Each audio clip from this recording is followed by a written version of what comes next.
Yo, what's up, guys? This is a bit of a early morning shit starter, but I thought it was a good idea to come on here and give you guys a bit of an update regarding the ongoing situation of my family's displacement from our apartment in the Rialto Orlando complex Sand Lake. I was hoping I wouldn't have to make this video, but it's come to a point where the situation is just unsustainable.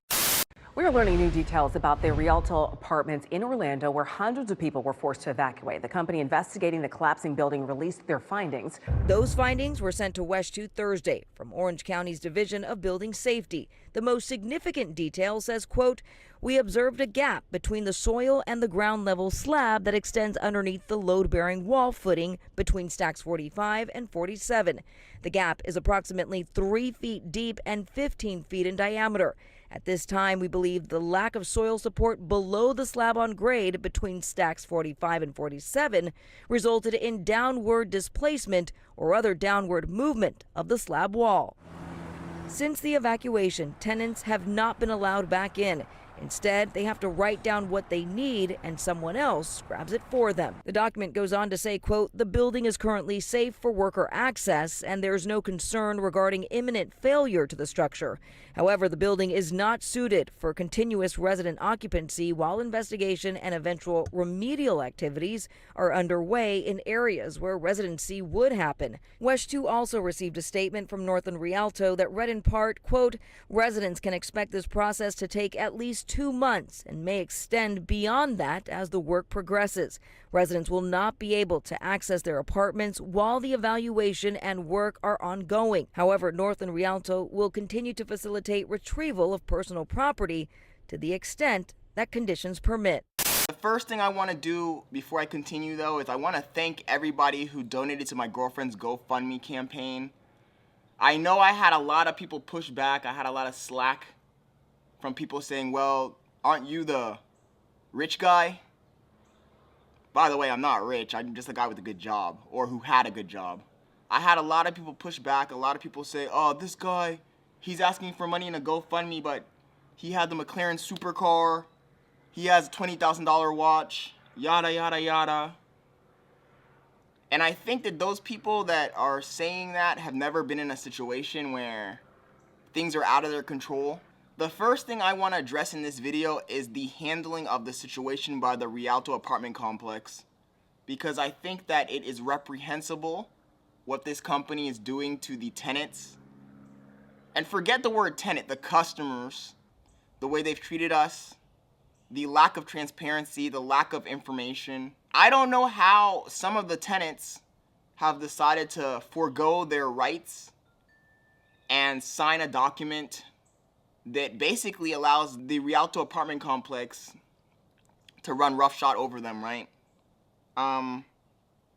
You're willing to sell it for a measly $2,000. Really makes no sense to me. It really makes no sense to me. Realistically, as a renter, if you didn't pay your rent for even 1 month, they would evict you immediately, right? No mercy, no sympathy, and yet they want you to be sympathetic to their situation and sign a document that waives them from all legal responsibility. In my opinion, that is ridiculous. It's an insult to my intellect, and it's just low-key offensive. The amount of hassle, the amount of undue stress that I have acquired in the last 10 to 12 days, that alone is worth more than $2,000. The fact that the apartment complex is trying to hold our property hostage, to me, seems ridiculous in itself. And for you to go ahead and sign that document and agree to live in another property owned by the same management team, it's naive of you, and it's also just a low IQ move, if I'm being honest with you. Like, you already see how the situation has been handled. Why would you want to put yourself in another situation with the same people? Makes no sense to me. Make it make sense. Make it make sense. I had a really rough 8 months. I crashed a $200,000 supercar. I lost my job, so I have no income. Just had a newborn baby, and now this situation, right?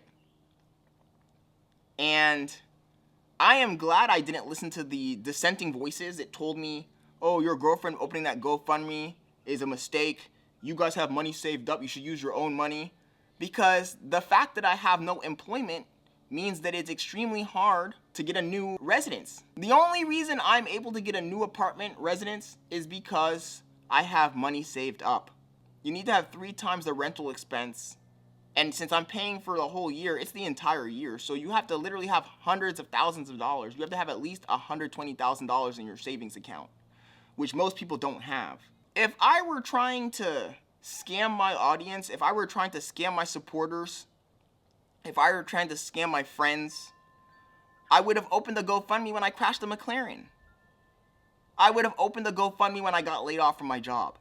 The only reason my family has opened this GoFundMe is because this situation is a situation that was unplanned for and it's not a consequence of my own actions. And to be honest, I'm stubborn. I was not going to open a GoFundMe at all. My girlfriend was the one. My stubborn self would have used my own savings to get through the situation.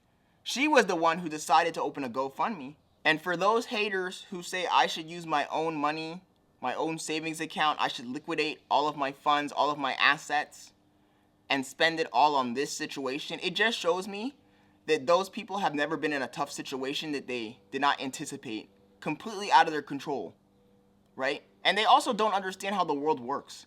The whole purpose of me having a YouTube channel, the whole purpose of me spending years networking and having a network of multi-millionaire friends is so that when I do have a situation like this, I can reach out to them for help. So that when I do have a business idea, I can get business partners, investors. And that's what these people don't understand. This is why they don't get ahead. So I'm making this video to bring awareness to this situation. It's not all about me and my family. Even though we are having a pretty tough time, we're still spending a lot of money on food, on gas, on all kinds of other stuff. We're still gonna have to pay for movers. In that apartment, I have a lot of valuable items. I don't know about the other people that live in the Rialto. I don't know what their situation is. But at least for me, being a YouTuber, I have literally hundreds of thousands of dollars of equipment. I have all kinds of camera equipment.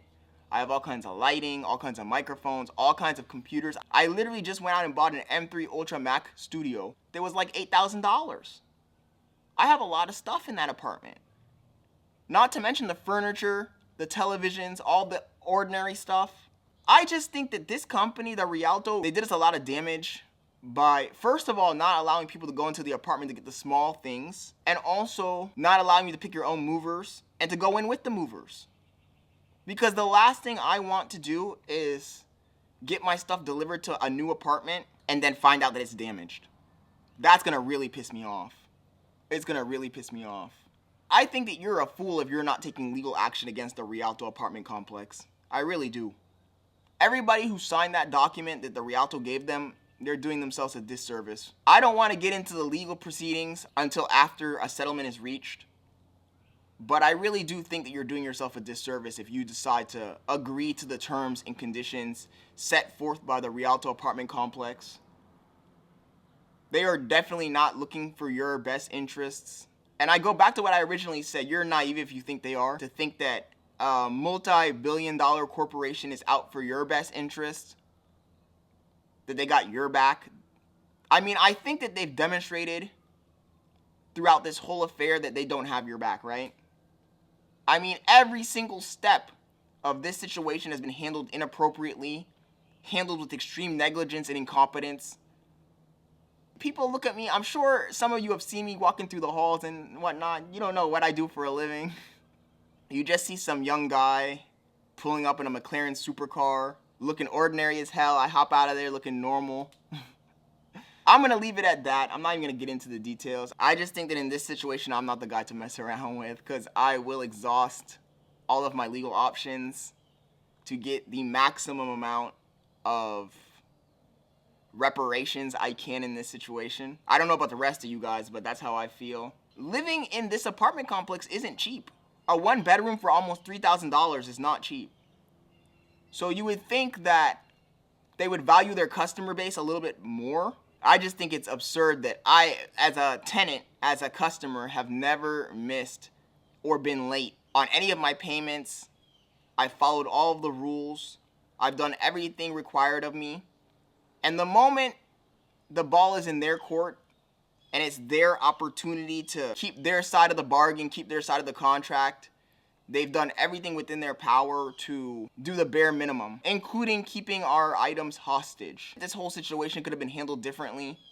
There's a more appropriate way to handle this, and I think that, like I said in the beginning, if you're going to capitulate to whatever terms and conditions they gave you, you're just naive, or you have no self-value. We are still out of a place to live.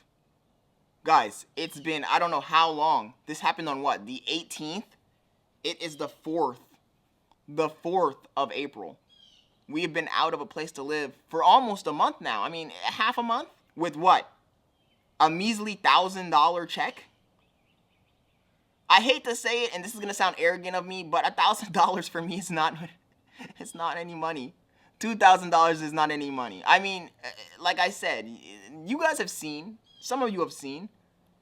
Do you think a guy who's driving around in a McLaren 570S supercar, $235,000 car gives a flying about $1,000 or $2,000? I'm a businessman at the end of the day.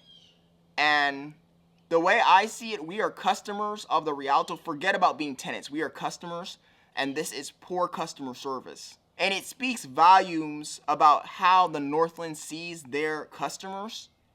They think we're suckers. They think that they can step all over us, do whatever they want, damage your property, trick you into signing documents that don't hold your best interest at heart. They think you're a fool. And it's your opportunity at this moment to show them that you're not a fool, that you're not a tool, that you're not easily manipulated, and that you're not going to let some company that's worth billions of dollars step all over you and throw some pennies at you for a settlement. I did my research on this company. This company has an ample portfolio of real estate worth billions of dollars. I think that the fact that you've been out of your residence for so long, you've been inconvenienced, you've been put in harm's way. Don't forget that you've been put in harm's way, right? That building could have collapsed. You could have woken up dead. You could have woken up dead because of negligence, right? Willful negligence. That's the worst part about it. It's not because they were naive of the situation. It's not a situation that happened in one day. You've been put in harm's way because of willful negligence. And that should mean something to you, in my opinion. It really should. It really should. I hope this video, I don't know if it's going to go viral. It probably won't. But I did want to get this off my chest because it's ridiculous. Like I said, my life is a movie. My life is a movie. Who can say that in the last 8 months they've crashed a supercar, they lost their job, they had a baby, and they got evacuated from their living complex? Seriously. And I hate to say it, yo, everybody who lives in the Rialto, anybody who's watching this video, I want to apologize to you because I might just be Jonas. Jonas in the whale, man. I might be the guy who's on the boat causing all of this bad luck. I don't know what I did, what I said, what I invoked, what bad karma, what evil eye. Because this isn't normal. This is a generational bad luck run. It really is. As an agnostic person, as a non-believer, it is kind of strange for me to say this, but it just seems kind of odd to me that all of this stuff has happened to me in the last 8 months. So I might just be Job. Who knows? Stay away from me. I might be the bringer of bad luck. Anyways, I wanted to get this off my chest. Hopefully, better days are ahead. I want to say again, I appreciate everybody who donated to the GoFundMe. I'm going to drop the link to the GoFundMe in the description of this video. Stay tuned. I'll keep you guys up to date. I just had to get this off my chest. Peace.